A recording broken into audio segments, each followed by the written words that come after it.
I'm Mann. I'm the pastor at Catherine Lake Baptist Church, and I'm the writer on the Noble Cedar Institutes. If you're tuning in, I welcome you, and I'm thankful to take a moment out this week to give a midweek thought. And for this week's thought, um, I was reading Calvin in his commentary on Isaiah, and in the beginning of that, where he begins to elaborate how the Lord has sworn. Uh, an oath so as to confirm what he is saying and prophesying through Isaiah. He indicates that there are two causes and only two causes of unbelief. And I thought that these two causes, or the highlighting of it, was worth taking a moment out uh, to simply share those. So Calvin writes this. He says he declares first the will and purpose of God, and secondly his power. How comes it that we have any doubts about the word, but because we do not ascribe to God the power which belongs to him, or because we are not convinced of his power? These are the only two causes of our unbelief, with which, on the other hand, we ought to contrast the two things which Isaiah recommends to our notice, namely, the purpose and the power of God.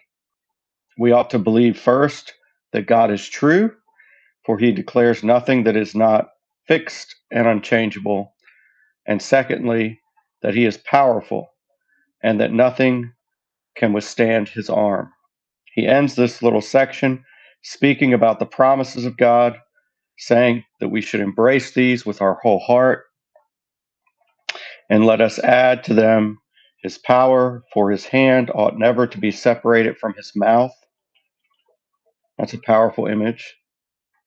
We must not imagine his power to be, as philosophers talk, a power that is unemployed, but as the scriptures teach us, powerful and active.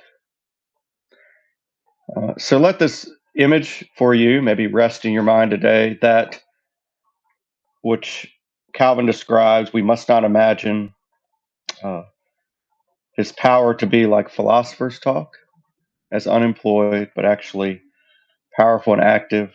Or better yet, the image that he says his hand ought never to be separated from his mouth.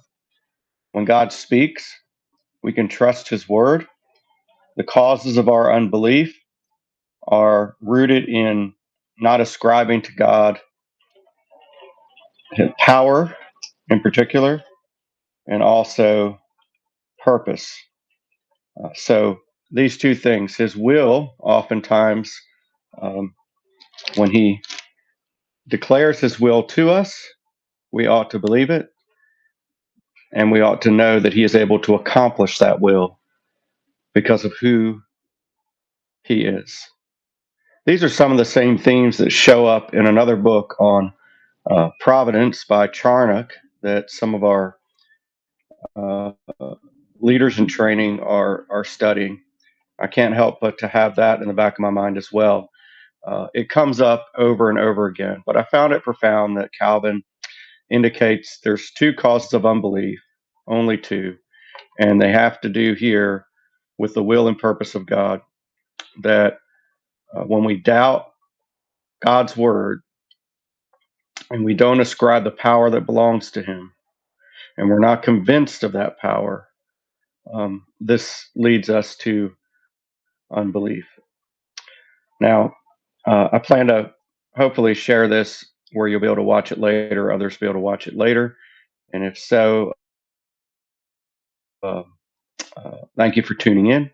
And I hope that this is of some encouragement to you today. I think there's a little bit of internet connection instability because we're having some storms here. So I will review it afterwards. Otherwise, for whoever's tuned in here now for a moment, I hope it's a blessing to you. May God bless you and be with you. And may his face shine upon you.